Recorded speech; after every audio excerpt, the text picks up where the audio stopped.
Hello guys, welcome back to our channel Part 1 Mafia Endless Love. Chapter 1 Mafia S Endless Love. एक room जो कि छोटा सा था मगर तब भी बहुत खूबसूरत था। उस रूम को काफ़ी अच्छे से सजाया गया और वो रूम के बेड पर एक लड़की सो रही थी जो कि देखने में एक स्लीपिंग ब्यूटी दिख रही थी। वही तभी किसी की आवाज़ आती है, शायद कोई उसे जगा रहा था। रूही रूही। कोई उसका नाम पुकारते पुकारते रूम में आता है। एक औरत जिसकी उम्र करीब 37 के थी वो रूम के अंदर आकर अपनी प्यारी बहन जी को जागती है। जी हाँ, ये रूही की मासी शीतल है जो कि रूही की मॉम की बेस्ट फ्रेंड है और इन्होंने ने ही रूही को पाल पास के इतना बड़ा किया है। रूही की मॉम अपने फैमिली से बहुत नफरत करती थी, इसी वजह से वह कभी उन सब से मिलने नहीं जाती थी और इसलिए उन्होंने रूही की जिम्मेदारी शीतल जी को दे दी। शीतल जी एक डाइवोर्स वुमन है और इनका कोई भी बच्चा नहीं है, जिसके कारण ये रूही को अपने बेटी मानती है। ये रूही को अपनी सगी बेटी से भी ज़्यादा मानती है। इनकी रूही की इतनी बनती है कि लोगों को लगता है रूही इनकी असली बेटी है। ये बात किसी को नहीं पता है, रूही इनकी सगी बेटी नहीं है। वही रूही अब जाग चुकी थी इसलिए वह उन्हें हक कर लेती है, जिससे शीतल जी वह भी से प्यार से रूही को हक करके उसके माथे को चूम लेती हैं।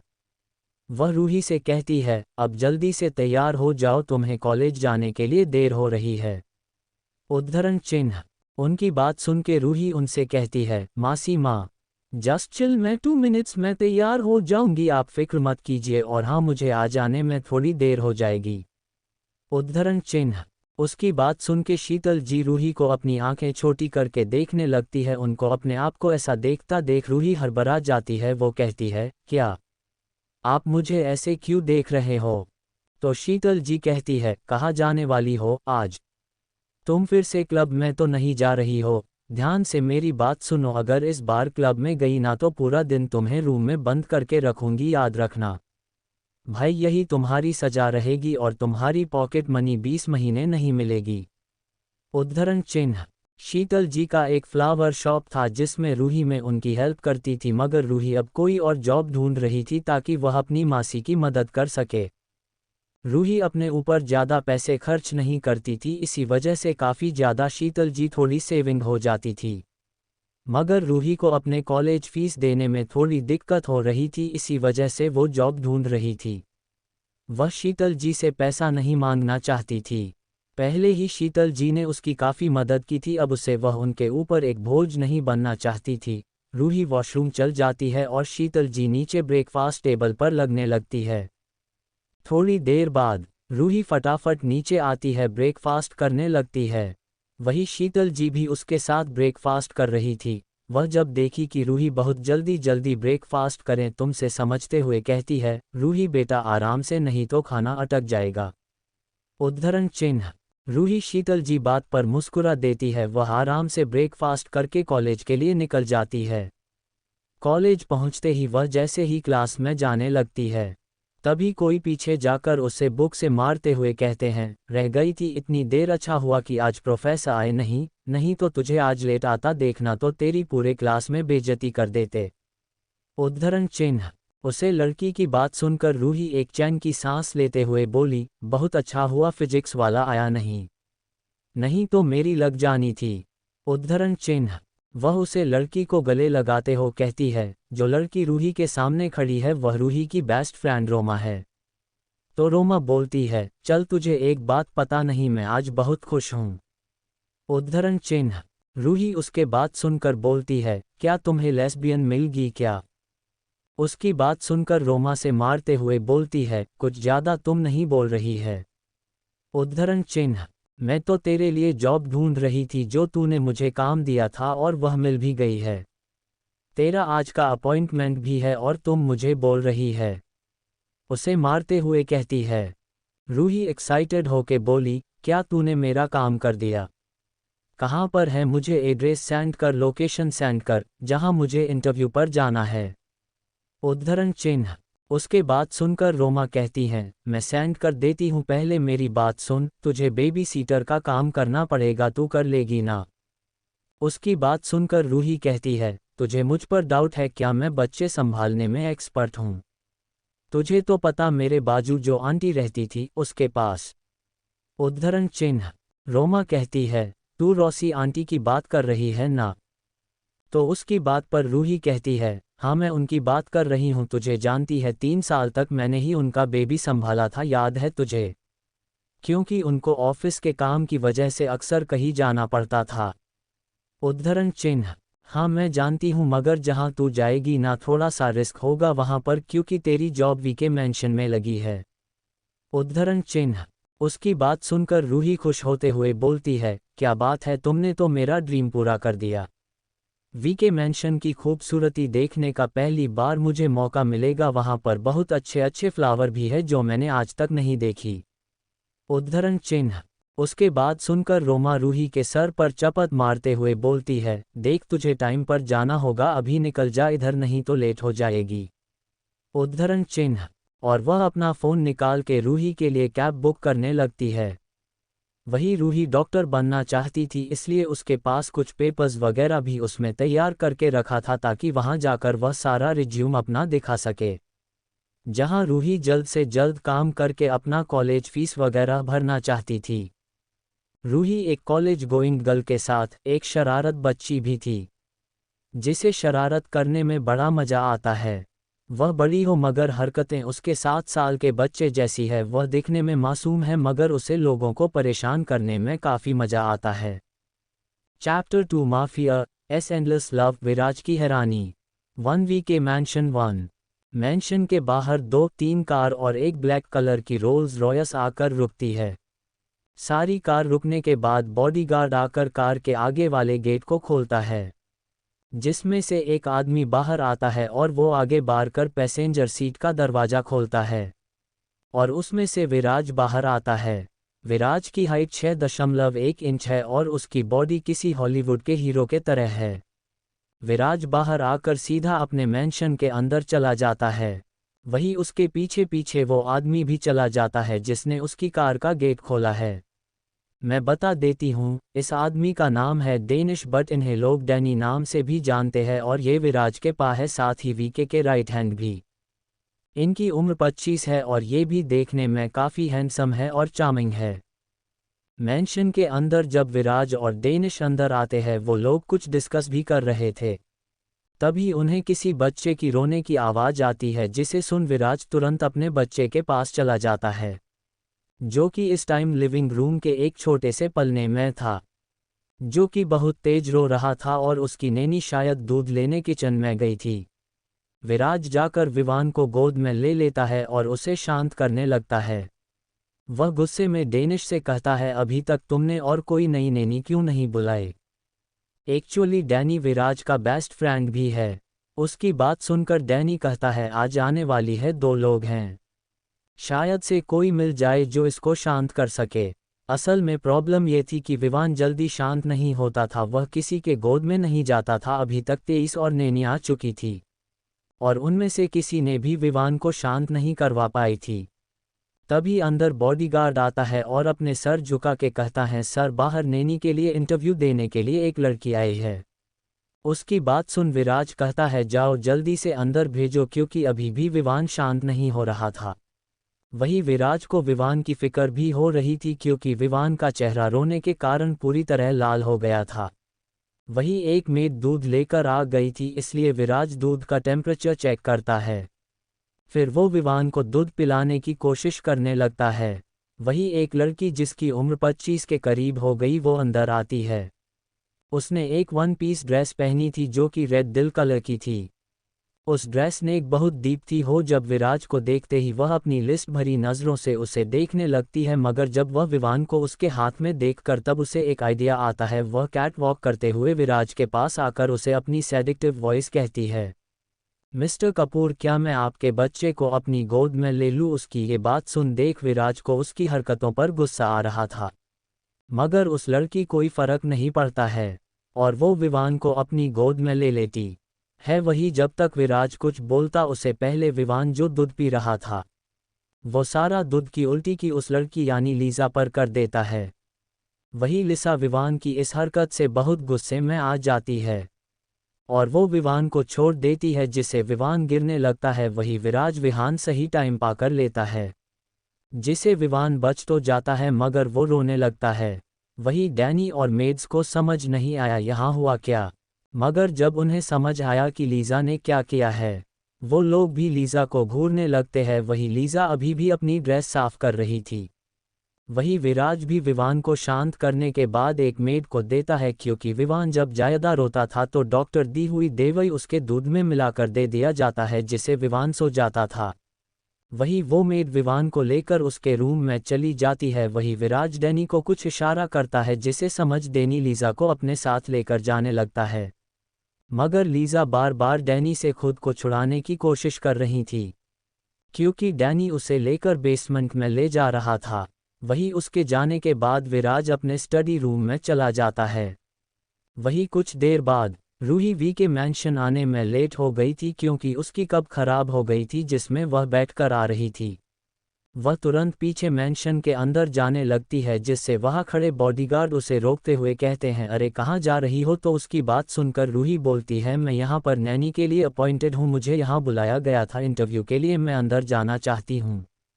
उसकी बात सुनकर बॉडीगार्ड एक नज़र एक दूसरे को देखकर उसे कहते हैं, तुम नानी के लिए आई हो। क्योंकि रूही खुद एक बच्ची जैसी थी, दिखाने में उसकी हाइट 5.4 इंच की थी, इसलिए उन्होंने पूछा। तभी मैंशन से बाहर है डैनी आता है और उसकी नज़र यहाँ पर पड़ती है। वह रूही से बोलता है, जी आप कौन। तो रूही बोलती है, मैं यहाँ पर नैनी के लिए, आप लोगों को चाहिए था ना, तो मैं यहाँ इंटरव्यू के लिए आई थी। उसकी बात सुनकर डैनी भी एक बार हैरान था, उसको देखकर उसके नज़र में भी रूही एक बच्ची जैसी थी। तो वह अपने मन के ख्यालों को झटक कर वह बोलता है, आप अंदर चले जाए, वहाँ पर आपको सर मिल जाएंगे। रूही अंदर चल जाती है। वही एक सर्वेंट विराज को बुलाने चली जाती है। वही रूही लिविंग रूम में खड़ी विराज के आने का इंतजार कर रही थी, तभी उसे किसी बच्चे की रोने की आवाज़ आती है, जिसे सुनकर रूही सीडीओ के तरफ देखती है। शायद उसी तरफ से आवाज़ आ रही थी, इसलिए वह ऊपर चली जाती है। तभी उसे सामने एक रूम दिखाई देता है जो कि खुला हुआ था और एक बच्चे का रूम लग रहा था। रूही अंदर जाती है तो देखी है विवान अंदर पालने में रो रहा था, इसलिए वह उसे अपने गोद में लेकर चुप करने लगती है और विवान तुरंत चुप भी हो जाता है। रूही को देख रहा था, वही रूही भी विवान को देख बिल्कुल फ्लैट हो जाती है, क्योंकि विवान था हो इतना क्यूट। वही विवान को भी रूबी के गोद में बहुत अच्छा लग रहा था, इसलिए वह उसके साथ कंफर्टेबल महसूस कर रहा था। रूही उसका खिलने लगती है और उसे गुदगुदी करने लगती, जिससे विवान हंसने लगता है। विराज जो स्टडी रूम से बाहर आता है और उसकी नज़र विवान के रूम पर पड़ती है, वह भी अंदर चला जाता है। मगर जैसे उसकी नज़र रूही पर पड़ती है, साथ वह विवान के साथ खेल रही थी। ये देख विराज को तो यकीन ही नहीं हो रहा था कि उसका बेटा है, क्योंकि वह कभी भी किसी के भी गोदी में नहीं जाता था और ना ही ज़्यादा खेलता या हंसता था। मगर वह आज रूही के साथ सब कुछ करा था। ये देख उसकी हैरानी से विराज की आंखें बड़ी हो गई थी। चैप्टर 3 एंडलेस लव, लीज़ा की सजा। विराज अभी भी रूही को घर रहा था, वह कैसे उसके बच्चे को इतनी जल्दी शांत कर सकती थी, उसे विश्वास नहीं हो रहा था। वह रूही को ऐसा देखा था जैसे किसको भगवान ही मिल गई हो। वही रूही विराज को देखकर हैरान हो जाती है और फिर इसके बाद विवान को उसके पालने में रख देती है, क्योंकि विवान सो गया था। फिर से रूही पालने में रख देती है विवान को। किस बात वह विराज को देखते हैं तो विराजे से बाहर के तरफ इशारा करता है। रूही उसके बाद समझकर वह भी बाहर आ जाती है। गेट के पास आकर बोलता है, सॉरी सर, मैं आपके परमिशन के बिना आपकी बेटे को छुआ। और कहती है, अब मुझे इंटरव्यू देना था, चलिए। तो विराज कहते थे, तुम्हें इंटरव्यू देने की कोई ज़रूरत नहीं है, तुम अपॉइंटेड हो गई हो। उसकी बात सुनकर रूही हैरानी से उसको देखने लगती है। फिर उसके बाद वह बोलती है, मगर मेरी कुछ शर्तें हैं। उसकी बात सुनकर विराज उसको घूमने लगता है, तो वह बोलती है, एक्चुअली में ज़्यादा शर्तें नहीं है, सिर्फ 2 शर्तें। एक, मैं कॉलेज स्टूडेंट हूँ तो मुझे हफ्ते में 1 बार कॉलेज जाना पड़ेगा। तो विराज कहता, ठीक है। और दूसरी? तो रूही कहती है, मुझे पढ़ाई के लिए थोड़ी टाइम चाहिए होगी। तो विराज कहता है, कोई प्रॉब्लम नहीं है, तुम कल से अपना बैग लेकर आना और आज से तुम शुरू हो जाओ। मेरे बेटे का ख्याल रखना, बहुत जल्दी किसी से चुप नहीं होता है। रूही बोलती है, बैग लेने की क्या ज़रूरत है। रविदास बोलता है, मेरी यह शर्तें कि तुम्हें यही रहना होगा, क्योंकि मैं चाहता हूँ तुम 24 घंटे मेरे बेटे का ख्याल रखो। उसकी बात सुनकर रूही कुछ देर बाद सोचती है, फिर वह बोलती, ठीक है, पर मुझे एडवांस दे दीजिएगा थोड़ा, वह मुझे अपनी कॉलेज फीस भरनी है। वह ये सब बड़ी मासूमियत से बोलते जिसे सुनकर विराज उसे देखते हैं और थोड़ा सा मुस्कुराहट है मगर फिर मैं अपनी मुस्कुराहट को छुपाकर बोलता है वह हो जाएगा तुम अपने सारे इन्फॉर्मेशन देनी को दे देना। तो रूही अपना सर हाँ मिला देती है और वह विवान के कमरे में फिर से चली जाती है। वही विराज अभी भी रूही की तरफ देख रहा था क्योंकि उसे रूही बहुत क्यूट और इनोसेंट दिख रही थी। वह अपने आप से बोलता है, पता लगाना पड़ेगा ये सच में इनोसेंट है या इसके पीछे कोई चाल है। वह किसी को फ़ोन लगा करता है मेरे घर में एक नहीं है उसके बारे में सब कुछ इन्फॉर्मेशन निकाल कर दो। और वह फिर से स्टडी रूम में चल जाता है। वहीं लिसा को एक वाइट टाइगर के पिंजरे में बंद रखा गया था। वाइट टाइगर अभी बांधा हुआ था जिसे देख लीजा कांप रही थी। और वही बाहर 2-3 बॉडीगार्ड खड़े थे तभी उनमें से एक बॉडीगार्ड के वॉकी टॉकी पर कुछ बोला जाता है जिसे सुनकर वो बॉडीगार्ड वाइट टाइगर के पिंजरे के पास जाता है। बॉडीगार्ड आगे आकर उस टाइगर का जंजीर खोल देता है जिसे वाइट टाइगर दौड़ के जाकर लिसा को अपने मुंह में ले लेता है और उसे खा जाता है। वही यह नज़ारा देखकर वहां खड़े बॉडीगार्ड के भी पसीने छूट गए थे। Bye bye Daisy. आज का एपिसोड कैसा लगा कमेंट करके ज़रूर बताइएगा। विराज अभी भी रूही को घर रहा था वह कैसे उसके बच्चे को इतनी जल्दी शांत कर सकती थी उसे विश्वास नहीं हो रहा था। वह रूही को ऐसा देखा था जैसे किसको भगवान ही मिल गई हो। वही रूही विराज को देखकर हैरान हो जाती है और फिर इसके बाद विवान को उसके पालने में रख देती है क्योंकि विवान सो गया था फिर से रूही पालने में रख देती है विवान को। किस बात वह विराज को देखते हैं तो विराजे से बाहर के तरफ इशारा करता है। टू रूही उसके बाद समझकर वह भी बाहर आ जाती है। गेट के पास आकर बोलता है सॉरी सर मैं आपके परमिशन के बिना आपकी बेटे को छुआ। और कहती है अब मुझे इंटरव्यू देना था चलिए। तो विराज कहते थे तुम्हें इंटरव्यू देने की कोई ज़रूरत नहीं है तुम अपॉइंटेड हो गई हो। उसकी बात सुनकर रूही हैरानी से उसको देखने लगती है फिर उसके बाद वह बोलती है मगर मेरी कुछ शर्तें हैं। उसकी बात सुनकर विराज उसको घूमने लगता है तो वह बोलती है एक्चुअली में ज़्यादा शर्तें नहीं है सिर्फ 2 शर्तें। एक मैं कॉलेज स्टूडेंट हूँ तो मुझे हफ्ते में एक बार कॉलेज जाना पड़ेगा। तो विराज कहता ठीक है और दूसरी। तो रूही कहती है मुझे पढ़ाई के लिए थोड़ी टाइम चाहिए होगी। तो विराज कहता है कोई प्रॉब्लम नहीं है तुम कल से अपना बैग लेकर आना और आज से तुम शुरू हो जाओ मेरे बेटे का ख्याल रखना बहुत जल्दी किसी से चुप नहीं होता है। रूही बोलती है बैग लेने की क्या ज़रूरत है। रविदास बोलता है मेरी यह शर्तें कि तुम्हें यही रहना होगा क्योंकि मैं चाहता हूँ तुम 24 घंटे मेरे बेटे का ख्याल रखो। उसकी बात सुनकर रूही कुछ देर बाद सोचती है फिर वह बोलती ठीक है पर मुझे एडवांस दे दीजिएगा थोड़ा वह मुझे अपनी कॉलेज फीस भरनी है। वह ये सब बड़ी मासूमियत से बोलते जिसे सुनकर विराज उसे देखते हैं और थोड़ा सा मुस्कुराहट है मगर फिर मैं अपनी मुस्कुराहट को छुपाकर बोलता है वह हो जाएगा तुम अपने सारे इन्फॉर्मेशन देनी को दे देना। तो रूही अपना सर हाँ मिला देती है और वह विवान के कमरे में फिर से चली जाती है। वही विराज अभी भी रूही की तरफ देख रहा था क्योंकि उसे रूही बहुत क्यूट और इनोसेंट दिख रही थी। वह अपने आप से बोलता है पता लगाना पड़ेगा ये सच में इनोसेंट है या इसके पीछे कोई चाल है। वह किसी को फ़ोन लगा करता है मेरे घर में एक नहीं है उसके बारे में सब कुछ इन्फॉर्मेशन निकाल कर दो। और वह फिर से स्टडी रूम में चल जाता है। वहीं लिसा को एक वाइट टाइगर के पिंजरे में बंद रखा गया था। वाइट टाइगर अभी बांधा हुआ था जिसे देख लीजा कांप रही थी। और वही बाहर 2-3 बॉडीगार्ड खड़े थे तभी उनमें से एक बॉडीगार्ड के वॉकी टॉकी पर कुछ बोला जाता है जिसे सुनकर वो बॉडीगार्ड वाइट टाइगर के पिंजरे के पास जाता है। बॉडीगार्ड आगे आकर उस टाइगर का जंजीर खोल देता है जिसे वाइट टाइगर दौड़ के जाकर लिसा को अपने मुंह में ले लेता है और उसे खा जाता है। वही यह नज़ारा देखकर वहां खड़े बॉडीगार्ड के भी पसीने छूट गए थे।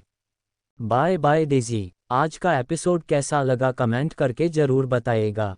1 के मैंशन 1 मन के बाहर 2-3 कार और एक ब्लैक कलर की रोल्स रॉयस आकर रुकती है। सारी कार रुकने के बाद बॉडीगार्ड आकर कार के आगे वाले गेट को खोलता है जिसमें से एक आदमी बाहर आता है और वो आगे बार कर पैसेंजर सीट का दरवाज़ा खोलता है और उसमें से विराज बाहर आता है। मैंशन के बाहर 2-3 कार और एक ब्लैक कलर की रोल्स रॉयस आकर रुकती है। सारी कार रुकने के बाद बॉडीगार्ड आकर कार के आगे वाले गेट को खोलता है जिसमें से एक आदमी बाहर आता है और वो आगे बार कर पैसेंजर सीट का दरवाज़ा खोलता है और उसमें से विराज बाहर आता है। विराज की हाइट 6.1 इंच है और उसकी बॉडी किसी हॉलीवुड के हीरो के तरह है। विराज बाहर आकर सीधा अपने मैंशन के अंदर चला जाता है। वही उसके पीछे पीछे वो आदमी भी चला जाता है जिसने उसकी कार का गेट खोला है। मैं बता देती हूँ, उस आदमी का नाम है डैनी है और ये विराज के पा है, साथ ही वीके के राइट हैंड भी। इनकी उम्र 25 है और ये भी देखने में काफ़ी हैंडसम है और चार्मिंग है। मैंशन के अंदर जब विराज और डैनी अंदर आते हैं वो लोग कुछ डिस्कस भी कर रहे थे।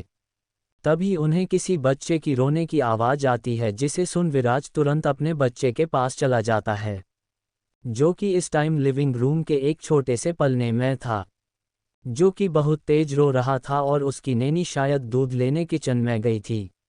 विराज जाकर विवान को गोद में ले लेता है और उसे शांत करने लगता है। वह गुस्से में डैनी से कहता है, अभी तक तुमने और कोई नई नैनी क्यों नहीं बुलाए। एक्चुअली डैनी विराज का बेस्ट फ्रेंड भी है। उसकी बात सुनकर डैनी कहता है, आ जाने वाल। विराज की हाइट 6.1 इंच है और उसकी बॉडी किसी हॉलीवुड के हीरो के तरह है। विराज बाहर आकर सीधा अपने मैंशन के अंदर चला जाता है। वही उसके पीछे पीछे वो आदमी भी चला जाता है जिसने उसकी कार का गेट खोला है। मैं बता देती हूँ, उस आदमी का नाम है डैनी है और ये विराज के पा है, साथ ही वीके के राइट हैंड भी। इनकी उम्र 25 है और ये भी देखने में काफ़ी हैंडसम है और चार्मिंग है। मैंशन के अंदर जब विराज और डैनी अंदर आते हैं वो लोग कुछ डिस्कस भी कर रहे थे। तभी उन्हें किसी बच्चे की रोने की आवाज़ आती है जिसे सुन विराज तुरंत अपने बच्चे के पास चला जाता है, जो कि इस टाइम लिविंग रूम के एक छोटे से पलने में था, जो कि बहुत तेज रो रहा था और उसकी नैनी शायद दूध लेने किचन में गई थी। विराज जाकर विवान को गोद में ले लेता है और उसे शांत करने लगता है। वह गुस्से में डैनी से कहता है, अभी तक तुमने और कोई नई नैनी क्यों नहीं बुलाए। कचुअली डैनी विराज का बेस्ट फ्रेंड भी है। उसकी बात सुनकर डैनी कहता है, आ जाने वाली। Sorry cold sweat. Chapter 4 endless love. Roohi ने देखा विराज के एब्स। शाम को रूही अपने घर चली जाती है। डैनी उसको घर छोड़ता है क्योंकि उसे ये करने को विराज ने कहा था। रात का समय रूही अपनी मासी के साथ डिनर कर रही होती है तो वह उनको बताती है, मासी मैंने अपने लिए जॉब ढूंढ ली है। उसकी बात सुनकर शीतल जी हैरानी से उसको देखने लगती हैं क्योंकि इस बारे में रूही ने उनको कुछ नहीं बताया था।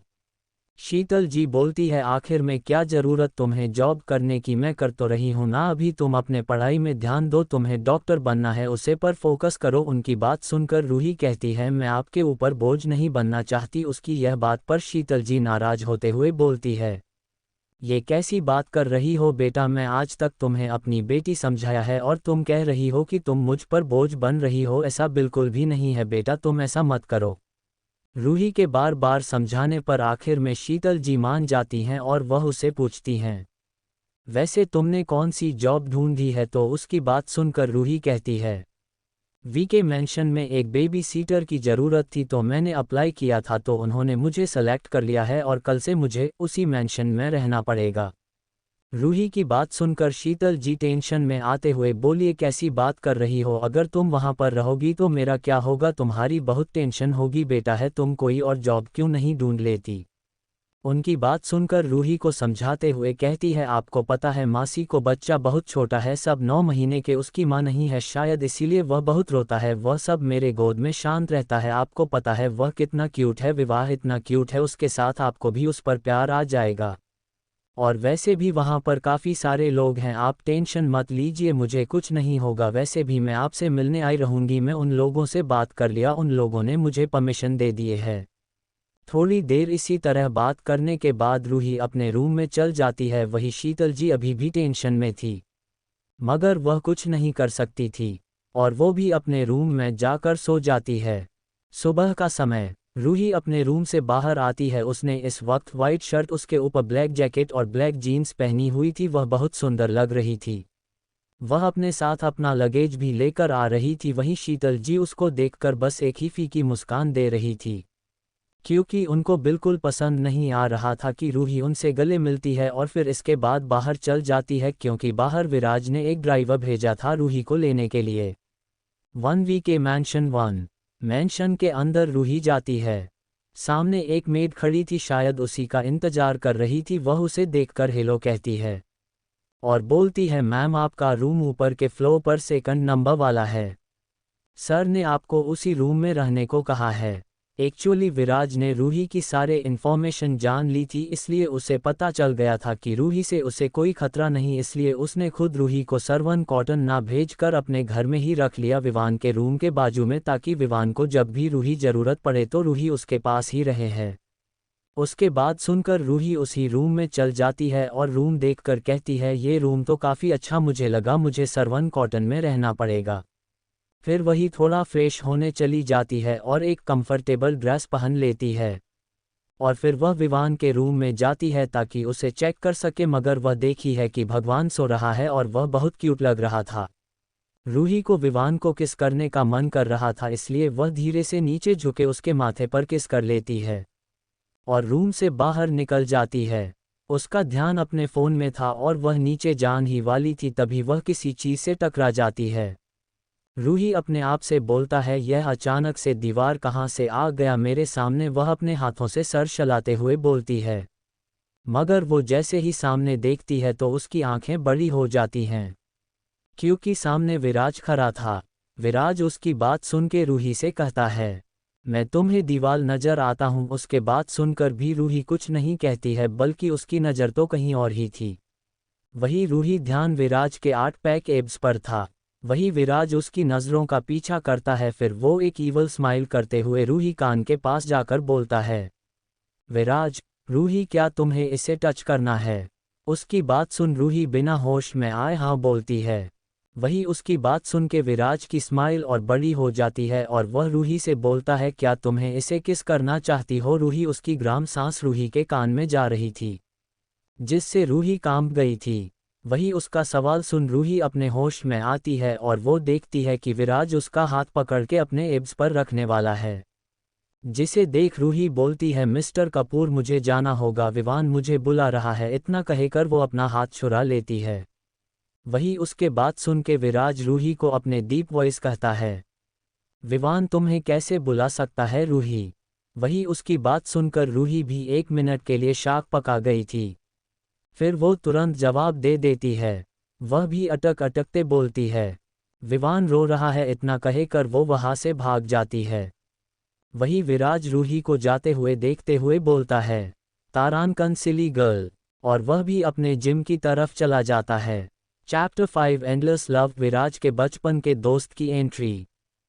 रूही भाग के सीधे विवान के रूम में चली जाती है और वो रूम का दरवाज़ा बंद करके उसी दरवाजे से साट कर खड़ी होकर अपने दिल की धड़कने को शांत करने लगती है और वो अपने आप से ही बोलती है, रूही, ये क्या कही रही तू? रूही, मिस्टर कपूर के सामने विवान तुझे बुला सकता है, वो बस 9 महीने का, वो कैसे बोल सकता है?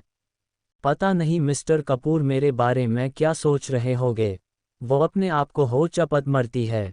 रूही अभी अपने आप से बात ही कर रहे तभी उसको आवाज़ आती, जैसे कि किसी चीज़ को गिरने की आवाज़ पड़ जाती है। जब वह देखती है वह चीज़ कुछ और नहीं विवान का एक खिलौना था जो उसके पालने में रखा हुआ था और विवान ने उसे अपने हाथ से गिरा दिया था। वह पालने के पास जाती है तो देखी है विवान जा चुका था और वह खेल रहा था और वो अपने खिलौने को बार बार लिक कर रहा था, जैसे कि वो अपनी दूध की बोलते ढूंढ रहा हो। उसकी यह हरकत देखकर रूही समझ जाती है कि विवान को भूख लगी है, इसलिए वह विवान को अपने गोदी में ले लेती है और उससे प्यार से उसके गालों को खींचने लगती हैं, जिससे विवाह हंस रहा था। वही उसकी कटनेस देख रूही को विवान पर और भी प्यार आ रहा था। वो विवान को लेके नीचे किचन में चली जाती है, जहां पर रूही एक मेड से विवान का दूध तैयार करने को कहती है। वही वो मेड रूही बात सुनकर वो विवान के लिए दूध लाने चली जाती है। वही रूही विवान को लेकर लिविंग रूम के सोफे पे लेकर बैठ जाती है और वो कुछ वाइप्स लेकर उसके फेस साफ करने लगती है, जो कि विवान के लिए हमेशा हर एक टेबल पर रखे हुए करते थे, क्योंकि विवान को गंदगी बिल्कुल पसंद नहीं थी और यही आदत विराज को भी थी, इसलिए विराज हमेशा ही विवान को बहुत नीट एंड क्लीन रखता था। वहीं रूही अभी भी विवान के फेस और हाथों को क्लीन कर रही थी क्योंकि विमान ने उसे पर अपनी सलाइवा गिराई हुई थी, वो भी सोते समय। वही रूही का पूरा ध्यान विवान पर था इसलिए उसका ध्यान नहीं दिया। एक लंबा आदमी देखने में हैंडसम वह अंदर आता है और रूही के हाथ में विवान को देखकर वह चौंक जाता है और वह गुस्से में बोलता है, तुम्हारी हिम्मत कैसे हुई विवान को गोद में लेने की। उसकी ये बात सुनकर रूही चौंक जाती है और विवान को अपने गोद में लेती है। वही उस आदमी की आवाज़ सुनकर वह पर विराज आ जाता है और वो उस आदमी देख बोलता है, सक्षम, तुम यहाँ क्या कर रहे हो। उसकी बात सुन के वो आदमी जिसका नाम सक्षम था वो बोलता है, ये लड़की कौन है और इसकी हिम्मत कैसे हुई हमारे विवान को छूने की। मैंने तो कभी इस घर में कोई लड़की आते हो नहीं थी सिवाय सर्वेंट के, और आज यहाँ पर एक लड़की तुम ले आए हो। कौन है ये, तुम्हारी गर्लफ्रेंड है क्या। उसकी बकवास बातें सुनकर विराज का दिमाग घूम जाता है इसलिए वह गुस्से में कहता है, अपना दिमाग चलाने की ज़रूरत नहीं है, वह विवान की नई नैनी है। उसके बात सुनकर सक्षम कहता है, ये तुम्हें किस एंगल से नैनी लगती है, ये तो मुझे कोई टीनेजर गर्ल लग रही है और तुमने इसे विवान की जिम्मेदारी की है, ये तो खुद दिखने में बच्ची है। उसकी यह बात सुनकर विराज कुछ बोलने वाला होता है, उससे पहले ही रूही बोलती है, मैं बच्चे नहीं हूँ, मैं पूरे 19 साल की हूँ, इसलिए मुझे बच्ची बोलना बंद कीजिए। वहीं उन लोगों का शोर सुनकर विवान रोने लग जाता है, जिसे रूही शांत करने लगती है और विवान शांत हो जाता है। तब तक वहाँ वो मेड भी आ जाती है विवान का दूध लेकर, जिसे रूही लेकर विवान को दूध पिलाने लगती है और विवान भी अपने दूध को बहुत जल्दी जल्दी पीने लगता है, जिसके कारण उसे दूध उसके गले में लग जाता है और वह खसने लगता है। वही रूही उसको ऐसे देखा उसका बैग को सहलाने लगती है और वो दूध की बोतल को टेबल रखती देती है। वही विराज और सक्षम भी विवान के लिए टेंशन में आ जाते हैं, मगर बोलो कुछ नहीं करते क्योंकि रूही विवान को लेकर सोफे में बैठ जाती और उसे प्यार से उसके बैग को चलते वैसे चुप करने लगती है। अरे मेरे विवान को क्या हुआ, शांति हो जाओ, विवान तो बड़ा बच्चा है न। और उसे इसी तरह बात कहे कर रूही उसे शांत करने लगती है, जिसे विवान भी धीरे धीरे शांत हो जाता है। वही विराज और सक्षम एक दूसरे को देख रहे थे क्योंकि अगर रूही की जगह कोई और होता तो विवान पक्का शांत नहीं होता और वह पूरे घर को सर पर उठा लेता। वही विराज आगे बार कर रूही वाइप्स दे देता है, जिसे रूही विवान फेस को क्लीन करती है और फिर से विवान को दूध पिलाने लगती है। कुछ देर बाद विवान अपनी दूध को बोतल को छोड़ देता है, इसका मतलब साफ था कि हमारे विवान का छोटू सा पेट भर गया है। जिसे रूही विवान के बैग पर थपकी देने लगती है, जिसे विवान ने जो दूध पिया है वो डाइजेस्ट हो सके, और वो उसे लेके ऊपर चली जाती है। वही विराज और सक्षम उस टाइम तक रूही के हर एक एक्शन को नोटिस कर रहे थे, क्योंकि रूही विवान की नैनी की तरह नहीं बल्कि उसकी माँ जैसी केयर कर रही थी और विराज भी यही चीज़ हर एक नैनी में ढूंढ रहा था। उसके जाने के बाद वो दोनों एक दूर को देखते हैं और विराज सक्षम को घूरते हुए बोलता है, तुम यहाँ क्या कर रहे हो। उसकी बात सुन के सक्षम खिसियानी हंसी हंसते हुए बोलता है, वो मैं अपने घर से भाग कर आया हूँ। उसकी बात सुन विराज अपना मुंह बना लेता है और उसे पूछता है, अब क्या हुआ जो तू घर से भाग कर आया है। उसकी बात सुनकर सक्षम मुंह बन के बोलता है, वही शादी मॉम, इस बार मेरी शादी करने की कसम खा ली है, इसलिए मैं वहां से भाग आया। उसकी बात सुन विराज कहता है, और तू किस हक से यहाँ आया है, जा यहाँ से, मैं तेरी कोई मदद नहीं करने वाला हूँ और नहीं मैं दिया माँ के खिलाफ जाने वाला हूँ, क्योंकि वो ये सब तेरी भलाई के लिए कर रही है, ना कि मेरी मॉम डैड की तरह बिजनेस के लिए। विराज इतना कहेकर उसे मेंशन के बाहर निकलने लगता है, जिसे सक्षम उसके पैर पकड़ते हुए बोलता है, भाई ऐसा मत कर यार, मेरी मदद कर, मैं जानता हूँ माँ मेरे लिए ही मेरी शादी करना चाहती है, मगर मुझे लव मैरिज करनी है, इसलिए मैं कोई लड़की ढूंढ रहा हूँ, जब मुझे मिलेगी मैं उसे शादी कर लूँगा, प्लीज़ भाई मेरी मदद कर दे, क्योंकि मेरे क्रेडिट कार्ड भी मॉम ने ब्लॉक कर दिया है। ये सब वो विराज के पैर पकड़कर कह रहा था, जिसे विराज इरिटेटेड होकर कहता है, ओके ओके फाइन, मगर ये लास्ट टाइम है जब मैं तेरी इस तरह मदद करूँगा। ये कहेकर वो मैंशन अंदर चला जाता है। वही सक्षम भी उसके पीछे मैंशन के अंदर चला जाता है। .अल्पविराम. तो मैं आपको बता देता हूँ। सक्षम सिंघानिया, उम्र 25, विराज का बचपन का दोस्त और सिंघनिया इंडस्ट्रीज का सीईओ और जाना माना actor. Hedge school. Chapter 6 endless love. Viraj ने मारी रूही को आंख। थोड़ी देर में सभी लोग ब्रेकफास्ट करने के लिए जमा होते हैं। रूही ने विवान को अच्छे से नहला दिया था और उसके कपड़े चेंज कर दिए थे और वह बहुत क्यूट लग रहा है। उन कपड़ों में उसने एक रैबिट वाली जंपसूट पहना हुआ था जिसकी कैप में 2 रैबिट ईयर बाने हुए थे, जिससे वह एक सच में का रैबिट लग रहा था। रूही जब उसको लेके नीचे आती है तो सक्षम विवान को देखकर अपनी गोदी में लेने की कोशिश करता है, मगर विवान उसके पास न जाकर रूही को काश कर पकड़ लेता है, जिसे रूही प्यार विवान का साथ खलने लगती है। वही सक्षम रोने जैसा फेस बना लेता है। वो विवान से कहता है, ओए मेरे रसगुल्ले, मुझे भूल नहीं सकता, मैं तेरा हैंडसम चाचा हूँ, मेरा पास आ मेरे छोटे खरगोश, तू तो लड़की देखते ही मुझे भूल गया। और वो रोने की एक्टिंग करने लगता है। उसको ऐसा देख विराज जो नीचे आ रहा था उससे बोलता है, क्यों गला फाड़ रहा है, चुप हो जाता है, रोने की आवाज़ सुनकर मेरे कान दर्द हो रहे। इतना कहकर विराज अपने कानों पर हाथ रख लेता है। वही उसके बात सुनकर रूही और विवान हंसने लगते हैं। वही सक्षम ने अपना चेहरा बुरा सा मुंह बना लेता है, जिसे देख रूही और विवान को और हंसी आ रही थी। वहीं विराज विवान और रूही कोई देख रहा था। वह दोनों साथ में एक माँ बेटे जैसे लग रहे थे। वह विवान को रूही के साथ खुश देखकर काफ़ी खुश था और वह रूही को देखकर एक पल के लिए उसको देखा ही रह जाता है, क्योंकि हंसते हुए रूही के गाल पर पड़ते हुए डिम्पल्स बहुत प्यारी लग रहे थे। वह बहुत सुंदर लग रही थी। वही सक्षम का ध्यान भी विराज पर ही था। वह उसको ऐसा रूही को निहारत प्रकार एक नौटी मुस्कान पास करता है, जिसे विराज अपनी नज़र फोटो पर से हटा लेता है और जाकर डाइनिंग टेबल के पास रखे हुए हेड चेयर पर बैठ जाता है। वही उसको बैठा हुआ देखकर सक्षम भी उसके बाजू में जाकर बैठ जाता है। वही रूही विवान को लिए लिविंग रूम में जाने लगती है, जिसे देख विराज कहता है, तुम कहाँ जा रहे हो, तुम्हें ब्रेकफास्ट नहीं करना है क्या? उसकी बात सुनकर वह बोलती है, आप लोग कर लीजिए, मैं बाद में कर लूँगी। उसकी बात सुनकर विराज कहता है, चुपचाप आकर मेरे बाजू में बैठो। उसकी यह बात सुनकर रूही उसे एक बार घूरती है, फिर आकर उसके बाजू में बैठ जाती है और वह विवान को अपने गोद पर बैठा देती है, जिससे ही विवान को कुछ नज़र नहीं आ रहा था, इसलिए विराज विवान को अपने गोद पर बैठा लेता है, जिससे विवान रोने लगता है। जिसे विराज कहता है, अरे चुप हो जाओ, तुम्हारी रूही कहीं नहीं जाने वाली है, यही रहेगी, और उसके बैग को प्यार से सहलाने लगता है। वहीं रूही खड़ी होकर विवान के पास आ जाती और वह विराज के कान के पास जहां उसने विवान को लेट आया हुआ था अपने कानों में बोलती है, और वह भी विवान के बैग को संभालते हुए बोलती है, विवान बच्चा चुप हो जाओ, और उसे अपने फनी फेस बने लगती है, जिसे देखकर विवान चुप के साथ साथ हंसते भी लगता है। वही सक्षम भी यार रूही के फनी फेस को देखकर हंसने लगता है। वही विराज एक तक रूही कोई देख रहा था, वह अपने मन में बोलता है, तारानकन, क्यूट सिली गर्ल तारानकन। वही रूही अभी अभी भी खड़ी थी और वह विवान के माथे पर किस कर लेती है, जिससे विवाह मुस्कुराया देता है। वही विराज को विवान से जलन हो रही थी। वही विवान के सर पर लिप बाम का लग जाता है, जिससे विराज टिश्यू पेपर लेकर उसकी माथा साफ करने लगता है। वही रूही कुछ गलत समझ जाती है, अपने मन में बोलती है, रूही तू क्या कर रही है, तू एक नैनी है ना कि विवान की माँ, तुझे उसे किस नहीं करना चाहिए था। और वह चुपचाप जाकर अपने चेयर पर बैठ जाती है। वही विराज जब रूही की तरफ देखा है और उसे उदास देखती है तो अपने मन बोलता है, अब इसे क्या हुआ, अभी तो बड़ी खुशी, अब क्या हुआ इसको। उसके बाद उसे पे से ध्यान हटाकर वह अपना ब्रेकफास्ट करने लगते हैं। साथ ही उसने एक हाथ से विवान को पकड़ा भी हुआ था ताकि वह गिर ना जाए।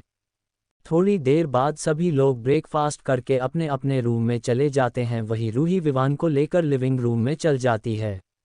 थोड़ी देर बाद विराज अपने रूम से 3 पीस बिजनेस सूट पहन के बाहर आता है। उसने एक ब्राउन कलर की बिजनेस सूट पहना हुआ था, वह उसमें काफ़ी ड्रेसिंग लग रहा था। उसने अपने बालों को थोड़ा सा ऊपर की तरफ किया हुआ था, जिससे वह हैंडसम लग रहा था।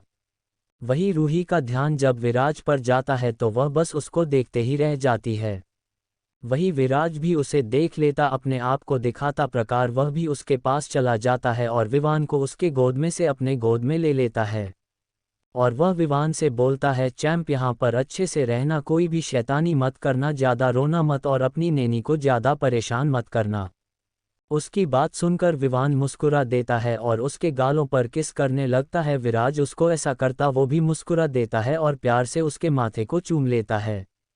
तब तक सक्षम भी आ जाता है, वह भी विराज के साथ उसके ऑफिस जा रहा था। विवान को देखकर उसे अपने गोद में लिया जाता है, चुपचाप उसके गोद में रह जाता है, क्योंकि उसके डैड भी तो उसके सामने खड़े थे, उनके सामने तो उसे एक अच्छा बच्चा बनना ही था।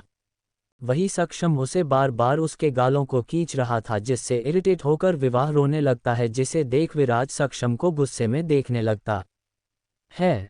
वही सक्षम डर के विराज को देखा है जो उसे ही घूर रहा था। वह सक्षम अपना फनी सा फेस बना लेता है। वही रूही सक्षम से विवान को लेने वाली होती है, तभी विराज आगे बढ़कर विवान को अपनी गोद में ले लेता है और वही विवान भी उसके गोदी में आते ही चुप हो जाता है। थोड़ी देर सक्षम और विराज के बीच बहस होने के बाद विराज विवान को रूही की गोद में देता है और देते समय उसे रूही के बॉडी से कुछ भीनी भीनी खुशबू आ रही थी, जिससे विराज विवान के कपड़े ठीक करने के बहाने रूही के कान में कहता है, your body smells like strawberry baby girl. उसकी बात सुनकर रूही आंखें बड़ी करके विराज को देखने लगती है। उसे यकीन नहीं हो रहा था विराज कुछ ऐसा भी बोल सकता है। वही विराज उससे अपनी एक आंख मार के वहां से चला जाता है, जिसे देख रूही की तो आंखें बाहर आने वाली थी। वह अपने दिल की धड़कनों को शांत करने लगती है, क्योंकि उसकी दिल की धड़कनें किसी बुलेट ट्रेन की तरह भाग रही थी। Chapter 7 mafia endless love. Roohi सोच रही अपने और विराज के बच्चों के बारे में। विराज और सक्षम के जाने के बाद रूही विवान को लेकर अपने रूम में ले आती है। वो रूही विवान को खिलने लगती है, तब उसे किसी का फ़ोन आता है। जब फ़ोन चेक करते हैं तो वह फ़ोन रोमा का आया हुआ होता है। रोमा का इतने दिनों बाद फ़ोन आया हुआ देख रूही फ़ोन उठा लेती है। रूही के फ़ोन उठाते ही रोमा उस पर भड़कते हुए कहती है, रूही यार तू तो जॉब मिलने के बाद मुझे तो भूल ही गई। अरे मैं भी हूँ तेरे दोस्त, फ़ोन नहीं कर सकती थी कि तू वहाँ शिफ्ट हो गई है। मैं कितना परेशान हो गई थी तेरे लिए। तो उसकी बात सुनकर रूही कहती है, तू फिक्र मत कर, मैं यहाँ पर सेटल हो चुकी हूँ। वही उसकी बात सुनकर रोमा कहती है, वैसे वीके दिखता कैसा है, मैंने आज तक उसकी कोई फ़ोटो नहीं देखी है। तो उसके बात सुनकर रूही हंसने लगती है। वही उसके बाजू में लेटा हुआ विवान भी हंस रहा था, जिसकी आवाज़ सुनकर रोमा कहते हैं, वैसे वह बच्चा तेरे बाजू में ही है क्या? उसकी बात सुनकर रूही उसे कहते हैं, हाँ वह मेरे बाजू में ही है, रुक मैं उसकी पिक्चर भेजती हूँ। फिर रूही उसे विवान और अपने साथ लिए हुए कुछ पिक्चर्स भेज दीजिए, जिसमें रूही विवाह को गोद में लिए हुए थे और विवान स्माइल कर रहा था। वही रोमा उन पिक्चर्स को देखकर कहती है, क्या बात है रूही, वैसे सच कहो वीके का बेटा इतना हैंडसम तो वीके कितना हैंडसम होगा। रोमा की बात सुनकर रूही को सुबह वाला इंसिडेंट याद आ जाता है, जिसे सोच रूही अपने आप ब्लश करने लगती है। वही रूही को कुछ ना बोलना देख रोमा बोलती है, क्या हुआ रूही, कुछ हुआ है क्या तेरे और वीके के बीच? सच सच बताना, तेरी खामोशी मुझे किसी तरफ इशारा कर रही है। लगता है जल्दी वीके तुझे शादी के लिए प्रपोज करने वाला है। इस बात सुनकर मूवी बोलती है, क्या बकवास कर रही है, वह मेरे बॉस है। इस बात सुनकर रोमा कहती है, लगता है तुमने नॉवल नहीं पढ़ी जिसमें हम लोगों ने पढ़ा था, एक याद है ना, मैंने तुझे सेंड की थी। उसकी बात सुनकर रूही को याद आता है रोमा उसे एक नोवेल सेंड की थी बहुत पहले। वह नोवेल याद करने लगती है, जिसमें वह लड़की भी एक बड़े से मेंशन में एक बेबी सीटर का काम करने जाती है और उसे उसके बॉस से प्यार हो जाता है। वही यह बात सुनकर रोमा को डटाते हुए कहती थी, क्या तू फालतू बातें कर रही है, ये सब बातें में मुझे मतलब, मैं जानती हूँ अच्छे से तुझे, तू जान मुझको, मुझे इन सब बातों में ले रही है ना। तो उसकी बात सुनकर रोमा कहती हैं, ये सब छोड़, तू ये सोच, अगर ऐसा फ्यूचर में तेरी और वीके की शादी होगी तो तुम लोगों के फ्यूचर में तुम दोनों 5-6 बच्चे तो आराम से कर लोगे। वही रूही भी उसकी बात पर वो इमेजिन करने लगती है, जिसमें विवान बड़ा देख रहा था और उसके हाथों में एक बच्चा था, शायद वो एक बेबी बॉय था। वही वी के गोद में 2 बच्चे थे, एक लड़का और एक लड़की, और रूही पेट में भी 6 महीने का बच्चा था और उसके हाथ में 1 साल की बच्ची थी और रूही उसके डायपर चेंज कर रही थी। ये सब सोचकर रूही अपना सर न में हिला देती है और वो बोलती है, मुझे 5 बच्चे नहीं करने हैं। वो ये सब धीरे से ही बोलती है, मगर ये बात रोमा सुनकर हंसने लगती है, जिसे रूही अपने होश में आती है। रोमा हंसने की आवाज़ सुनकर रूही उसे गालियां देने वाली थी, मगर उससे पहले रोमा फ़ोन कट कर देती है। वही उसकी बातें सोच सोच के रूही का चेहरा लाल हो जाता है। वही रोमा पर उसे गुस्सा भी आ रहा था। वही विवाह जो उसके बाजू में लेटा हुआ था वो देखकर हंसते हुए देख रहा था। पता नहीं उसे क्या समझ आ रहा था, मगर वह हंस रहा था, जिसे देख रूही विवान को घूरती है, फिर उसे गुदगुदी करने लगती है, जिससे विवान और भी तेज हंसने लगता है। वही विवान के रूम में लगी हुई सीसीटीवी कैमरे में से रूही और विवान को इतना क्लोज देखकर विराज मुस्कुरा रहा था। उसे भी समझ नहीं आ रहा था रूही फ़ोन पर किसकी बात करके मुस्कुरा रही थी और शर्मा रही थी, मगर इतना तो जरूर था, कुछ तो था जिससे रूही शर्मा रही है। वही विराज यही बात को जानने के लिए क्वेरीज हो रहा था, मगर फिर उस सब बातों को छोड़ रूही के बारे में सोचने लगता है। बाय बाय परिक्रमा करते दिल। आज का एपिसोड कैसा लगा कमेंट करके जरूर बताइएगा। विराज और सक्षम के जाने के बाद रूही विवान को लेकर अपने रूम में ले आती है। वो रूही विवान को खिलने लगती है, तब उसे किसी का फ़ोन आता है। जब फ़ोन चेक करते हैं तो वह फ़ोन रोमा का आया हुआ होता है। रोमा का इतने दिनों बाद फ़ोन आया हुआ देख रूही फ़ोन उठा लेती है। रूही के फ़ोन उठाते ही रोमा उस पर भड़कते हुए कहती है, रूही यार तू तो जॉब मिलने के बाद मुझे तो भूल ही गई। अरे मैं भी हूँ तेरे दोस्त, फ़ोन नहीं कर सकती थी कि तू वहाँ शिफ्ट हो गई है। मैं कितना परेशान हो गई थी तेरे लिए। तो उसकी बात सुनकर रूही कहती है, तू फिक्र मत कर, मैं यहाँ पर सेटल हो चुकी हूँ। वही उसकी बात सुनकर रोमा कहती है, वैसे वीके दिखता कैसा है, मैंने आज तक उसकी कोई फ़ोटो नहीं देखी है। तो उसके बात सुनकर रूही हंसने लगती है। वही उसके बाजू में लेटा हुआ विवान भी हंस रहा था, जिसकी आवाज़ सुनकर रोमा कहते हैं, वैसे वह बच्चा तेरे बाजू में ही है क्या? उसकी बात सुनकर रूही उसे कहते हैं, हाँ वह मेरे बाजू में ही है, रुक मैं उसकी पिक्चर भेजती हूँ। फिर रूही उसे विवान और अपने साथ लिए हुए कुछ पिक्चर्स भेज दीजिए, जिसमें रूही विवाह को गोद में लिए हुए थे और विवान स्माइल कर रहा था। वही रोमा उन पिक्चर्स को देखकर कहती है, क्या बात है रूही, वैसे सच कहो वीके का बेटा इतना हैंडसम तो वीके कितना हैंडसम होगा। रोमा की बात सुनकर रूही को सुबह वाला इंसिडेंट याद आ जाता है, जिसे सोच रूही अपने आप ब्लश करने लगती है। वही रूही को कुछ ना बोलना देख रोमा बोलती है, क्या हुआ रूही, कुछ हुआ है क्या तेरे और वीके के बीच? सच सच बताना, तेरी खामोशी मुझे किसी तरफ इशारा कर रही है। लगता है जल्दी वीके तुझे शादी के लिए प्रपोज करने वाला है। इस बात सुनकर मूवी बोलती है, क्या बकवास कर रही है, वह मेरे बॉस है। इस बात सुनकर रोमा कहती है, लगता है तुमने नॉवल नहीं पढ़ी जिसमें हम लोगों ने पढ़ा था, एक याद है ना, मैंने तुझे सेंड की थी। उसकी बात सुनकर रूही को याद आता है, रोमा उसे एक नोवेल सेंड की थी बहुत पहले। वह नोवेल याद करने लगती है, जिसमें वह लड़की भी एक बड़े से मेंशन में एक बेबी सीटर का काम करने जाती है और उसे उसके बॉस से प्यार हो जाता है। वही यह बात सुनकर रोमा को डटाते हुए कहती थी, क्या तू फालतू बातें कर रही है, ये सब बातें में मुझे मतलब, मैं जानती हूँ अच्छे से तुझे, तू जान मुझको, मुझे इन सब बातों में ले रही है ना। तो उसकी बात सुनकर रोमा कहती हैं, ये सब छोड़, तू ये सोच, अगर ऐसा फ्यूचर में तेरी और वीके की शादी होगी तो तुम लोगों के फ्यूचर में तुम दोनों 5-6 बच्चे तो आराम से कर लोगे। वही रूही भी उसकी बात पर वो इमेजिन करने लगती है, जिसमें विवान बड़ा देख रहा था और उसके हाथों में एक बच्चा था, शायद वो एक बेबी बॉय था। वही वी के गोद में 2 बच्चे थे, एक लड़का और एक लड़की, और रूही पेट में भी 6 महीने का बच्चा था और उसके हाथ में 1 साल की बच्ची थी और रूही उसके डायपर चेंज कर रही थी। ये सब सोचकर रूही अपना सर न में हिला देती है और वो बोलती है, मुझे 5 बच्चे नहीं करने हैं। वो ये सब धीरे से ही बोलती है, मगर ये बात रोमा सुनकर हंसने लगती है, जिसे रूही अपने होश में आती है। रोमा हंसने की आवाज़ सुनकर रूही उसे गालियां देने वाली थी, मगर उससे पहले रोमा फ़ोन कट कर देती है।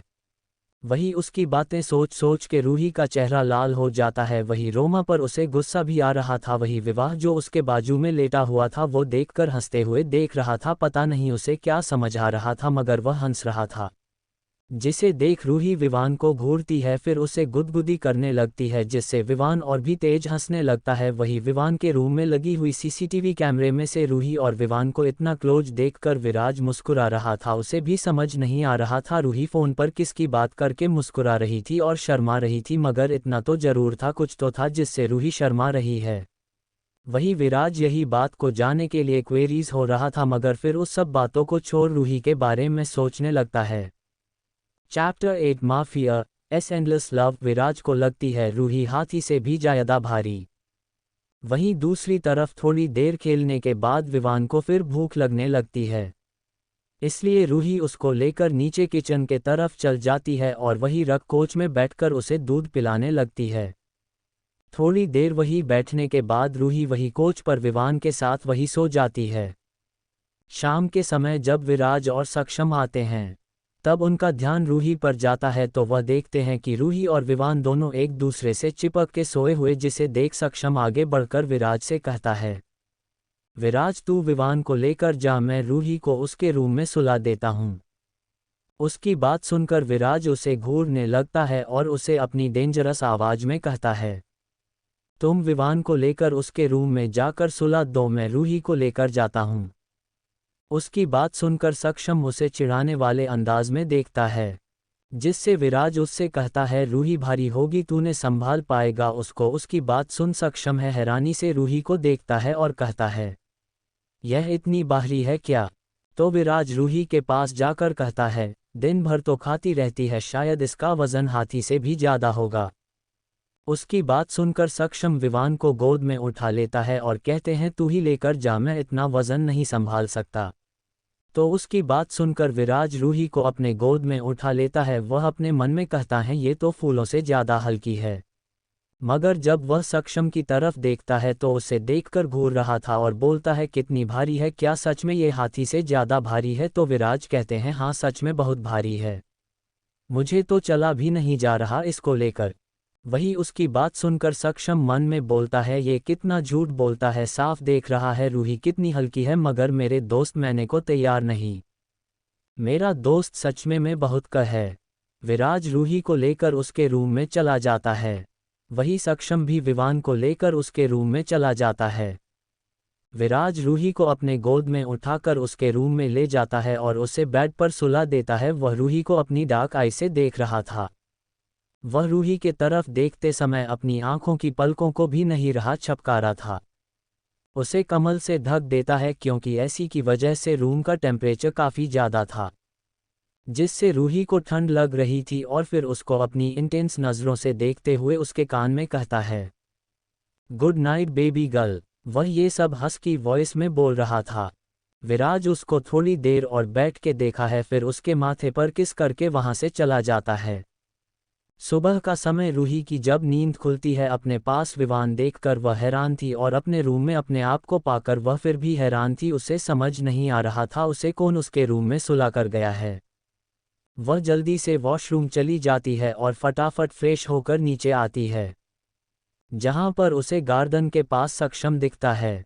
इसलिए वह भी सक्षम के पास चली जाती है और उससे पूछती है, हेलो मिस्टर सिंघानिया। उसकी बात सुनकर सक्षम उसकी तरफ देखकर कहता है रूही तुम मुझे सक्षम ही कहो। उसकी बात सुनकर रूही भी अपना सर हाँ में हिला देती है। फिर उसे पूछती है, क्या आपने मुझे कल मेरे रूम में छोड़ा?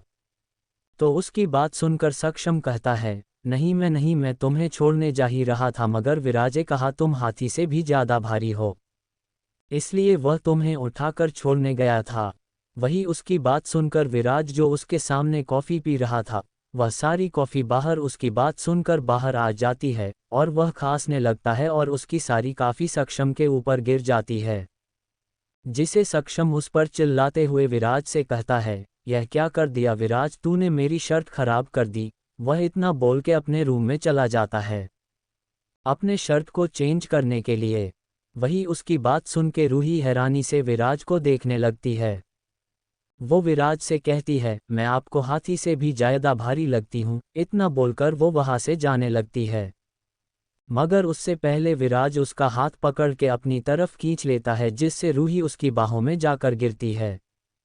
वही विराज उसको अपने और भी करीब करके उसके कान में कहता है, बेबी गर्ल तुम्हारा वेट तो फूलों से भी ज्यादा हल्का है, वह तो मैं नहीं चाहता था कि सक्षम तुम्हें उठाएं।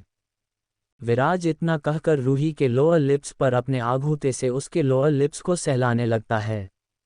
वही रूही विराज इस हरकत से उसकी बॉडी में गोज़बम्प्स आ जाते हैं। रूही और विराज अभी भी एक दूसरे की आंखों में देख रहे थे, तभी उन्हें किसी बच्चे के रोने की आवाज आती है। जब वो उसे तरफ देखते हैं तो एक मेड विवान को अपने गोद में लिए उनके पास लेकर आ रही है, जिसे रूही विराज को ढाका दे देती है। वह मेड रूही को देखकर कहती है, देखी न ये कब से रो रहा है, शांति नहीं हो रहा है। उसकी बात सुनकर रूही आगे बढ़कर विवान को अपने गोद में लेती है। वही रूही विवान को लेकर प्यार से उसके पीठ को सहलाते हुए कहती है, SH.SH Vivaan baby relax relax, आपकी रूही आपके पास है, आप शांत हो जाओ। SH.S.SH वही रूही को महसूस कर विवान शांत हो जाता है और उससे चिपक जाता है। वही रूही उसकी हरकत पर मुस्कुरा देती है और उसे लेकर उसके रूम में चली जाती है। चैप्टर 9 विराज का पास्ट। सुबह 12 बजे के करीब विराज अपने ऑफिस में बैठा काम कर रहा था। तभी कोई उसके ऑफिस के गेट पर नॉक करता है, जिसे सुनकर वह उसे अंदर आने को कहता है। उसकी बात सुन के एक लड़की अंदर आती है। विराज सर ऊपर करके देखता है तो वहां पर एक लड़की खड़ी थी, जिसकी उम्र 25 साल होगी और उसने बहुत रिवीलिंग ड्रेस पहनी हुई थी। वह इटली की जानी मानी मॉडल है। उसका वहां देखकर विराज उसे गुस्से से घूरने लगता है और पूछता है, तुम यहाँ क्या कर रही हो, तुम्हें मुझसे क्या काम आ गया। तो सामने खड़ी लड़की मिली कहती है, हाय वीके, तुम मुझे भूल गए इतनी जल्दी। उसे पार्टी में तुम भी आए थे, मुझे तुमसे कुछ कहना है। उसके पास आकर कहती है, उसने जानबूझकर बहुत रिवेलिंग ड्रेस पहनी थी, जिसके कारण उसकी के बॉडी पार्ट्स दिख रहे थे, जिसे देखकर विराज को उसे घिन आ रही थी। वह कुछ करके उसको भागना चाहता था, मगर मिली उसके और भी पास आ गई और उसके लैंप पर बैठने लगी, मगर वह बैठ पाती उससे पहले ही विराज ने उसे धक्का दे दिया, जिससे वह जमीन पर जा गिरी। उसको गिरता देख विराज उसे कहता है, अपनी औकात में रहो, भूलो मत मैं कौन हूँ वीके, अगर अगली बार तुम्हारी जान लेने में मुझे 2 मिनट भी नहीं लगे। उसकी बात सुनकर मिली का चेहरा डर से मार पीला पड़ गया। उसकी ऐसी हालत देखता कोई भी हंस देता, क्योंकि उसने वीके से पंगा लिया था। वीके को आम इंसान नहीं है, वह इटली का माफिया लीडर है। वह माफिया किंग है, उसके सामने किसी को भी खड़ा होने की हिम्मत नहीं थी। उसके आगे अच्छे अच्छे बिजनेसमैन और माफिया की नहीं टिक पाते थे। इटली में वीक का नाम ही काफ़ी था लोगों को डराने के लिए, और यह होता भी था, लोग वीके से बहुत डरते थे। उनकी नज़रों में वीके एक क्रूल पर्सन और डेंजरस इंसान, जिससे लोग दूरी बनाए रखना चाहते थे, क्योंकि वीक से पंगा लेना यानी अपनी मौत से हाथ धोना है, एक बराबर है। जो भी वीके के खिलाफ आज तक गए वह आज तक जिंदा नहीं बचे, इसलिए वीके से लोग बहुत डरते थे। वही मिली भी वीके के ऑफिस से डर के मरे भाग जाती है, दौड़ने वाला और फीमेल, दौड़ने वाला और फीमेल। वही विराज अपने काम में फोकस करने लगता है। जब वो टाइम देखता है तब उसे पता चलता है शाम के 6 बज रहे हैं, इसलिए वो घर के लिए निकल जाता है। वो कार में बैठे सब सोच रहा था, वो अपने आप से ही बातें कर रहा था। वीके को खुद पता नहीं चल रहा है कि आखिर उसके साथ हो क्या रहा है। पहले वीके मेंशन जाने के लिए उतलवा नहीं होता था, तब भी नहीं जब उसकी शादी हुई थी। उसे आज भी याद है जब उसकी शादी हुई थी, वह बिल्कुल भी खुश नहीं था इस शादी से, बल्कि आज तक वह शादी से खुश नहीं था, क्योंकि वह अपनी वाइफ को पसंद नहीं करता था। उसको अपनी वाइफ माया बिल्कुल भी पसंद नहीं थी, क्योंकि माया एक बिजनेस वुमन थी, वह घर में ज़्यादा ध्यान नहीं देती थी। उसे अपना करियर बना था, वह एक बिजनेस वुमन थी। उसे अपने बिजनेस को और भी एक्सपेंड करना था, जिसके कारण विराज और माया एक दूसरे को टाइम नहीं देते थे।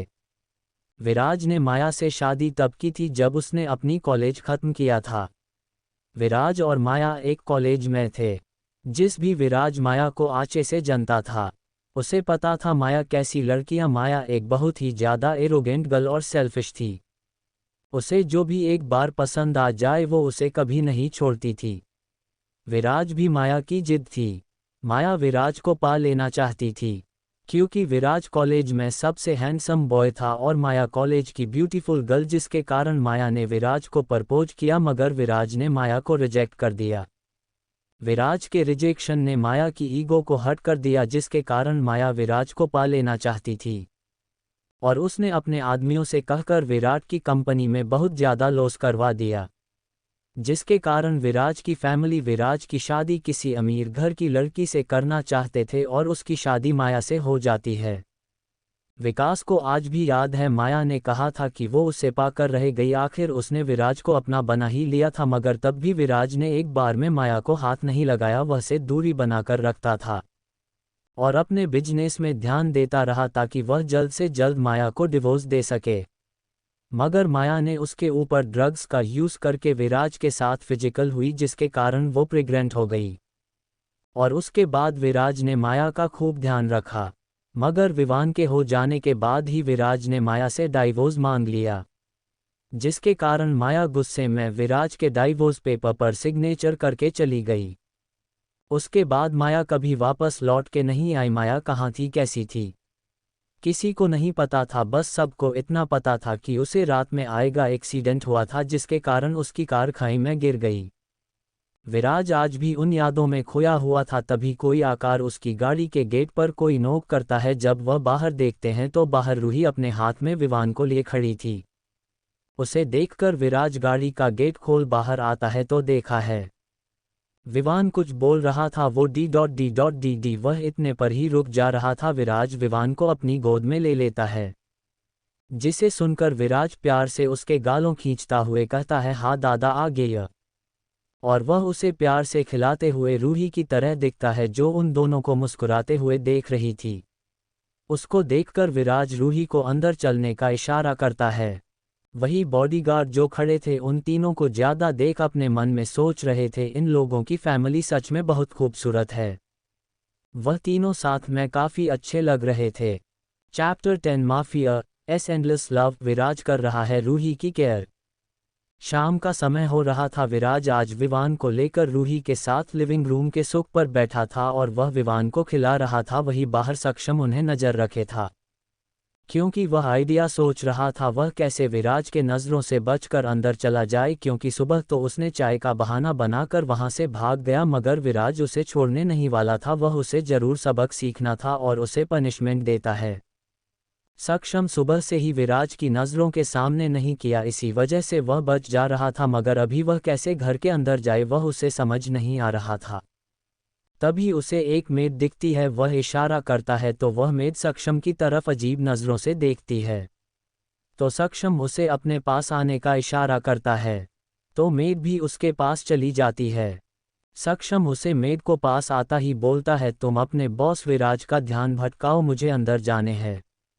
तो उसकी बात सुनकर वह मेड कहती है, सर आप क्या कह रहे हो, मुझे मरवाना चाहते हो क्या? विराज, सर से आपको कैसे बचा के अंदर ले जा सकती हूँ? मैं आपकी वजह से मैं मुसीबत में फंस जाऊंगी। मेरे छोटे छोटे बच्चे हैं, उनको मुझे पालन है, इसलिए काम कर रही हूँ। सॉरी सर, मैं ये काम नहीं कर सकती हूँ। ये कहकर वहाँ से चली जाती है। तो वही सक्षम उसकी बात को समझ चुका था, इसलिए वह विराज की तरफ देखा है जिसका ध्यान विवान के ऊपर था, और रूही विवान को अपने गोद में लिए थी, इसलिए विराज गेट की तरफ नहीं देख रहा था। इसी बात का फायदा उठाते हुए सक्षम धीरे धीरे अंदर चला जाता है, मगर जैसे ही सीढ़ियों पर चलने वाला था उसको आवाज़ सुनाई देती है जो कि विराज की थी। वह बोल रहा था, चुपचाप मेरे स्टडी रूम में आओ। उसकी बात सुनकर सक्षम अपनी आंखें बंद कर देता है, क्योंकि जिस बात का उसे डर था वही हुआ, विराट ने उसे पकड़ लिया था। सक्षम रोने जैसा फेस बनाकर विराज को देखता है तो विराज कुछ नहीं सुनता। वह भी विवान को अपने गोद में लेते हुए रूही कहता है, मैं विवान को लेकर जाता हूँ। तो उसकी बात सुनकर रूही अपना सर हिला देती है और वहां से किचन की ओर चल जाती है। मैं स्टडी रूम का हाल बेहाल था, क्योंकि सक्षम अपना सर झुकाए खड़ा था। वही विराज उसके सामने कुर्सी पर बैठा किसी राजा के तरह बैठा था और उसकी गोद में विवान था जो कि सक्षम हंसते हुए सक्षम को देख रहा था और साथ में विराज की उंगलियों से खेल रहा था, क्योंकि विराज ने हाथ में घड़ी के साथ उंगलियों में एक रिंग पहनी थी जो कि विवान को खेलने के लिए काफ़ी मज़ेदार लग रही थी। सक्षम अपना सर ऊपर करके बोलता है, भाई मुझे माफ़ कर दे, आगे से मैं कुछ नहीं बोलूँगा रूही के सामने। तो विराज कहता है, मैं कुछ नहीं जानता, कल सुबह 5 बजे रेडी रहना, कल से तुम भी मेरे साथ जिम में आओगे। खा खा के मोटे हो गए हो। उसकी बात सुनकर सक्षम अपना शर्ट ऊपर करके कहता है, कहाँ मोटा हो गया हूँ? उसकी बात सुनकर विराज कहता है, मेरे घर में रहना है तो मेरी बातें माननी पड़ेगी, चुपचाप कल से 5 बजे मेरे साथ जिम आ। उसकी बात सुनकर सक्षम छोटा सा मुंह बना लेता है और वही उसके चेहरा देखकर विमान को हंसी आ रही थी, इसलिए वह हंसने लगता है। वही सक्षम उसको देखकर कहते हैं, बेटे तू भी बड़ा होगा तब तुझे पता चलेगा 5 बजे उठते वर्कआउट करना कितना मुश्किल होता है। उसकी नौटंकी को इग्नोर करते हुए विराज कुछ फाइल्स के बारे में डिस्कस करने लगता है सक्षम से।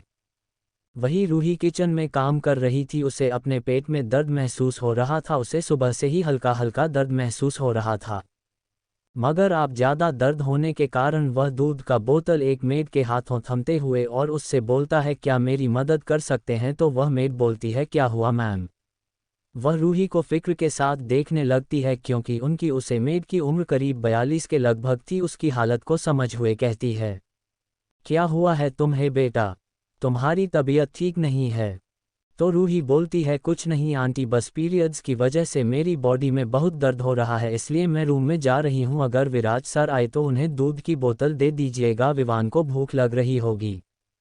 तो उसकी बात सुनकर वह आंटी जो सामने खड़ी थी वह बोलती है तुम जाओ बेटा, मैं देखूंगी बाकी काम। इतना कहकर वह प्यार से रूही के बालों पर हाथ फेरती है उसे। रूही मुस्कुरा के अपने रूम के तरफ चली जाती है।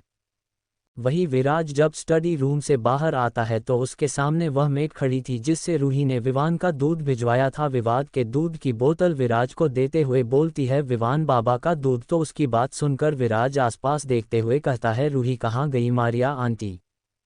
तो उसकी बात सुनकर मारिया आंटी कहती है रूही की तबीयत थोड़ी खराब है, इसलिए वह अपने रूम में चली गई रेस्ट करने के लिए।